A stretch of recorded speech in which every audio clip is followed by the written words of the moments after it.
I felt a rush of excitement over my latest promotion and couldn't wait to share the news on my fifth wedding anniversary with my husband David and my mother-in-law, Mrs. Morrison. But everything I expected for the night was shattered beyond recognition. Instead of a celebration, I was faced with an anger so intense it left me breathless. In a shocking turn of events, David stood up and grabbed the anniversary cake, throwing it straight onto my head, leaving me drenched and stunned. At that moment, a fierce determination ignited within me. I knew I had to leave this toxic relationship, but I couldn't just walk away. I wanted revenge. Just a few weeks later, my life began to change in ways I never anticipated. What followed would leave everyone speechless. My name is Amanda, and I'm a financial analyst living in Boston. It's amazing how life can turn in the blink of an eye. I used to think everything was going according to plan and that my life was perfect. But on the night of my fifth wedding anniversary, everything shifted. I recall that evening vividly, the sun setting and casting a golden glow over the city, while I buzzed with excitement. I had just received a major promotion, something I had worked tirelessly for over several years. I prepared to share this milestone with David and Mrs. Morrison during our anniversary dinner, hoping for laughter, smiles, and perhaps even a toast to mark my success. The restaurant was chic, the lighting soft, and there was a gentle clinking of glasses around us. Seated at our table, I took a moment to appreciate the beautiful surroundings and the company. David had always been my greatest supporter, or so I believed. He smiled at me, his eyes lit with anticipation as I gathered the courage to announce my news. "David, Mrs. Morrison," I said, heart pounding. "I have some fantastic news. I've been promoted to senior financial analyst." The words lingered in the air as I waited for cheers, applause, or at least a few congratulatory words. But instead, I was met with a heavy silence. Mrs. Morrison's expression darkened, and a chill ran down my spine. "Is this why we raised him?" She finally spat, her voice dripping with disdain. "To be overshadowed by his wife's career." I blinked, stunned by her reaction. I had anticipated pride, or at least some happiness. Instead, I felt like I had just committed a crime.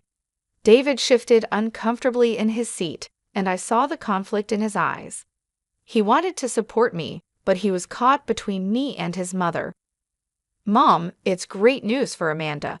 We should be celebrating her achievement," he said weakly, but his voice lacked conviction. Mrs. Morrison wasn't finished. "What about starting a family, Amanda? Do you think a promotion can replace the joy of children?"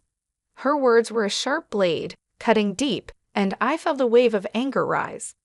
I took a steadying breath, struggling to keep my composure. "I believe I can balance both my career and family, Mrs. Morrison. This promotion means a lot to me." David looked down at the table, avoiding my gaze. "Amanda, maybe we should consider what Mom's saying," he murmured, his tone cool and distant. My heart sank. This wasn't the supportive partner I thought I had married. "I can't just quit my job to meet your mother's expectations," I replied, trying to keep my voice steady. "I deserve respect for my hard work." The tension grew thick, and I could feel the eyes of other diners on us. David's demeanor shifted, and I saw the frustration building. "You're being unreasonable, Amanda. You're my wife, not my competitor. Why can't you see that?" His words stung, even more than any physical pain could. "This isn't a competition, David. I'm trying to share my success with you," I replied, voice trembling, tears threatening to spill. Mrs. Morrison leaned in, her gaze piercing. "You need to think about what's best for this family, not just your career ambitions." I felt trapped. "This is who I am, and I won't give it up, not for anyone," I snapped, anger and desperation fueling my words. I was fighting for more than just my career. I was fighting for my identity. David stood abruptly, his body tense. "You just don't get it, do you? You're putting your career above everything else. Marriage is about sacrifice." In that instant, I saw his mother's influence twisting his perception of our marriage into something suffocating. I had always believed we were a team, but now I felt like a stranger in my own life. Sacrifice shouldn't mean losing yourself, I retorted, my cheeks burning. I deserve to have my dreams too. The argument reached its peak, and in a shocking moment, David reached for the cake and, in a blind rage, threw it directly onto my head. Gasps echoed around the restaurant, silencing conversations. I stood there, covered in cake, feeling humiliated. For a moment, the world seemed to freeze. My heart pounded, and I felt the betrayal sting more than any physical pain. As I stood there, tears streaming, I realized this was a turning point. The trust I once had in David crumbled. I pushed the cake off my face, heart racing, a surge of resolve rising within. I couldn't let this define me. I would reclaim my life. The evening had begun with excitement, but ended in chaos. As I left the restaurant, a whirlwind of emotions coursed through me, anger, fear, and a glimmer of hope. It was time for a change, and I was ready to face whatever lay ahead. As I stumbled out into the night, the cool air grounded me in reality. Humiliation washed over me, not just because of David's actions, but because of how the entire evening unfolded. What should have been a celebration had turned into a nightmare. As I drove home, I replayed the events repeatedly in my mind. How had it come to this? The man I loved had thrown a cake at me, and his mother's influence had turned him against me. I thought about the life we had built together and the dreams I had once cherished. Now I felt like a ship adrift at sea. When I finally reached home, the silence was deafening. I dropped my keys on the counter and sat down, still in shock. The walls seemed to close in, and I could hear my own heartbeat echoing in my ears. I pulled out my phone and stared at the screen. No messages from David, no apologies, no concern, nothing. I called my closest friend and colleague, Emma. I needed someone to talk to, someone who would understand. After a few rings, she picked up. "Amanda, is everything okay?" Her voice was filled with worry. "No, Emma, it's not. You won't believe what just happened," I stammered, my voice trembling. "What happened? Are you all right?" she pressed. I took a deep breath, steadying myself.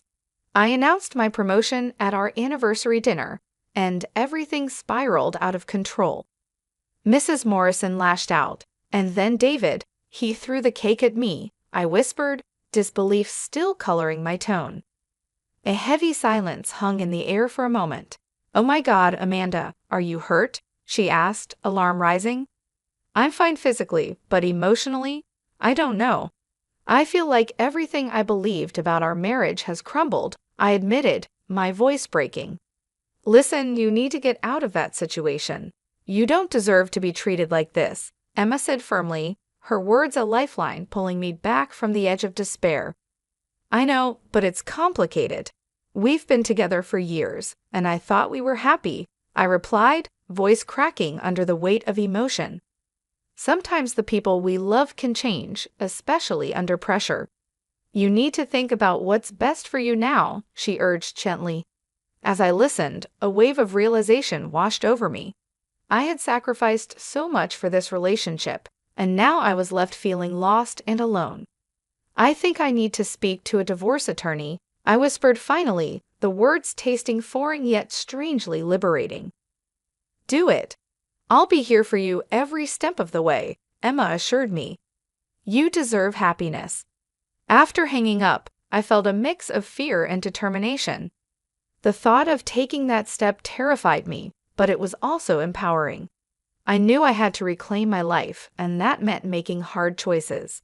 The next morning, I woke up with a heavy heart, but a clearer mind. I called a divorce attorney recommended by Emma. "Hello, my name is Amanda. I need to file for divorce," I said as soon as the call connected. "Understood. Can you come in this afternoon to discuss the details?" the attorney replied. "Yes, I'll be there," I responded, hanging up with a sense of resolve. I was taking control one step at a time. At work, I tried to maintain a sense of normalcy, but I felt the weight of the previous night's events pressing down on me. My boss, Mr. Davidson, noticed my distraction during the morning meeting. "Amanda, is everything all right?" "You seem a bit off today," he asked gently. "I'm dealing with some personal issues, but I'll manage," I replied, forcing a smile. "You know you can talk to me if you need to," he offered, his tone warm and understanding. "Thank you, Mr. Davidson. I appreciate it," I said, feeling grateful for his support. It was comforting to know I had allies at work. Later that day, Emma surprised me with lunch. "I thought you could use a break," she said, sliding into the chair across from me. "How did the meeting with the attorney go?" "I haven't gone yet," I admitted. "I'm nervous about what's next." "Just take it one day at a time.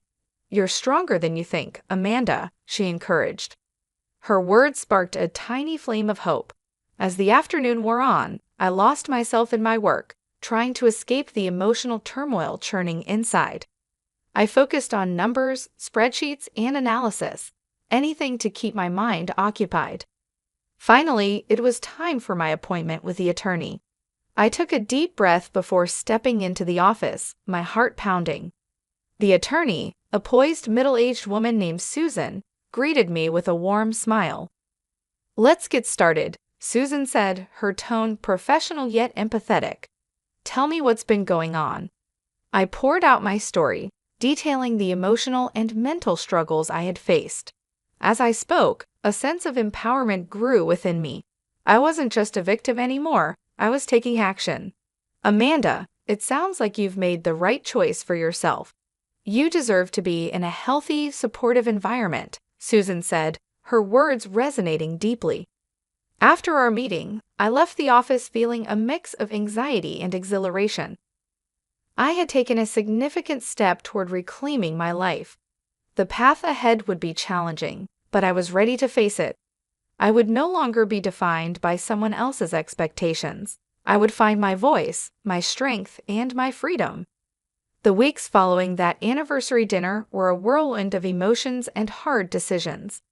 After meeting with Susan, my divorce attorney, I began the grueling process of separating my life from David. Each day felt like a tug of war between dread and hope, a battle between my fears and my determination to reclaim my identity. At work, I immersed myself in projects driven by my fresh promotion. I wanted to prove myself, not just to others, but to myself. Mr. Davidson continued to check in on me.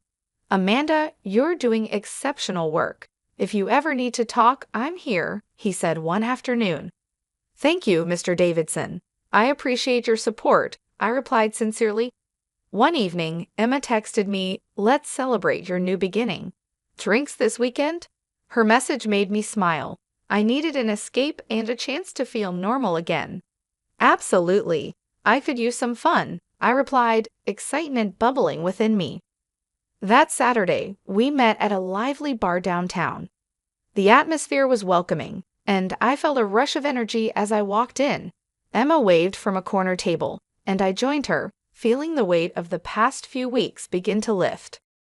"Cheers to new beginnings," Emma exclaimed, raising her glass.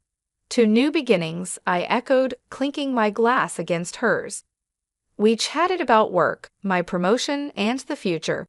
I revealed my plan to start a mentorship program for young women in finance. "I want to help them navigate the challenges I've faced," I shared. "That's a brilliant idea. You'd be an amazing mentor," Emma encouraged. As the evening went on, I felt lighter and more like myself again. I was rediscovering my passions and dreams. The laughter and connection with Emma were exactly what I needed to reignite my spirit. The following week, I met with Rachel, an industry contact who had invited me to speak at a conference. "I'm so glad you decided to join us, Amanda. Your story can inspire so many," she said as we settled into a cozy cafe. "I hope so. I want to empower others to find their voices," I replied, feeling a surge of determination. As the conference date approached, I meticulously prepared my speech, weaving in the lessons I had learned.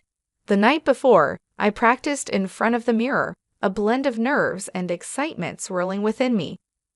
On the day of the conference, as I stood backstage waiting for my turn, I took a deep breath, reminding myself of how far I had come. When the host introduced me, I stepped onto the stage, greeted by a round of applause from the packed auditorium. "Thank you for having me," I began, scanning the sea of faces. "I stand here today not as a victim, but as someone who chose to reclaim her life and use her experience to empower others. My journey wasn't easy, but it taught me that our voices matter. We deserve to be heard, to be seen, and to chase our dreams unapologetically." I shared my story, the highs and lows, the pain and the victories. As I spoke, I felt a sense of purpose infuse every word. By the time I finished, the audience was on their feet, the applause echoing through the hall.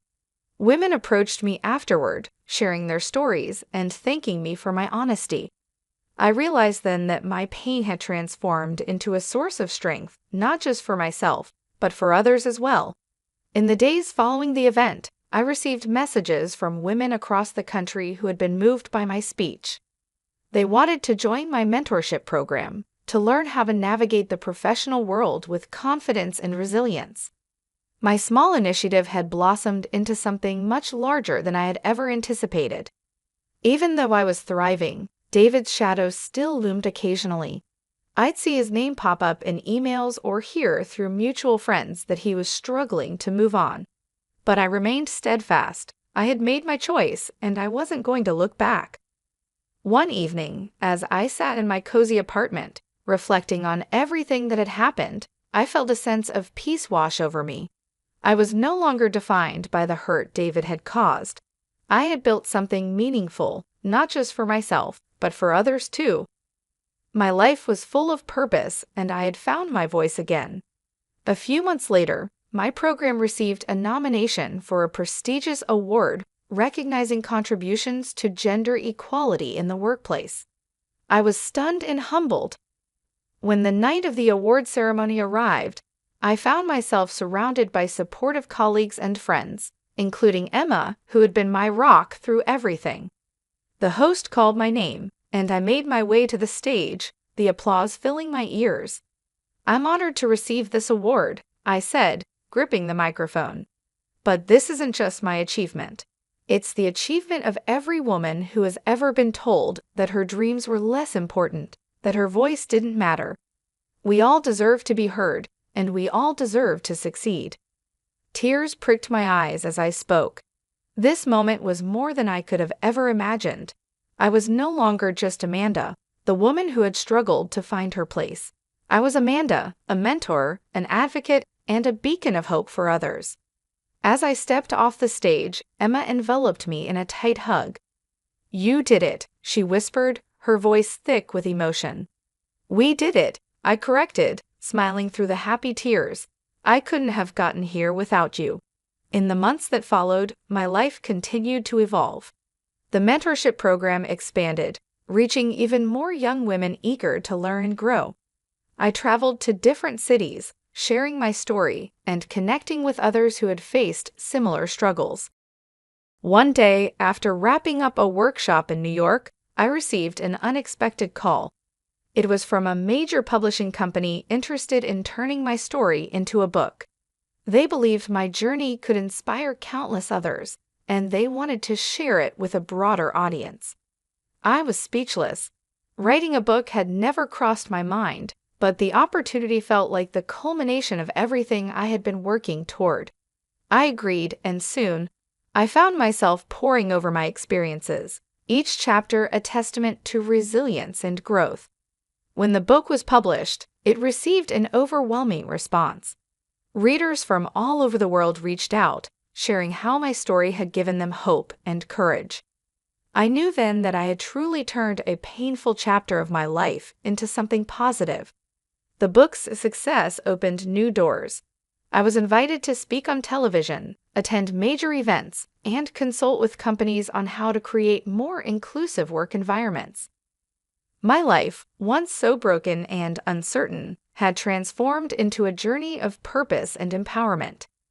Years passed, and one sunny afternoon, as I stood in front of a room filled with eager young women at a mentorship event, I realized how far I had come. The woman who had once been humiliated and cast aside was now a symbol of resilience. I had reclaimed my life, found my voice, and, in the process, had become a guiding light for others. Looking out at the sea of faces, I felt a swell of pride and gratitude. Remember, I told them, my voice steady and strong. Your story is yours to write. Don't let anyone take that away from you. Chase your dreams, speak your truth, and never settle for anything less than what you deserve. The room erupted in applause, and as I looked around, I knew that this was just the beginning. My story wasn't just about overcoming a toxic relationship. It was about rediscovering who I was and using that strength to build something beautiful. Standing there, I felt a deep sense of peace. The future was wide open, and I was ready to embrace every challenge and triumph that lay ahead.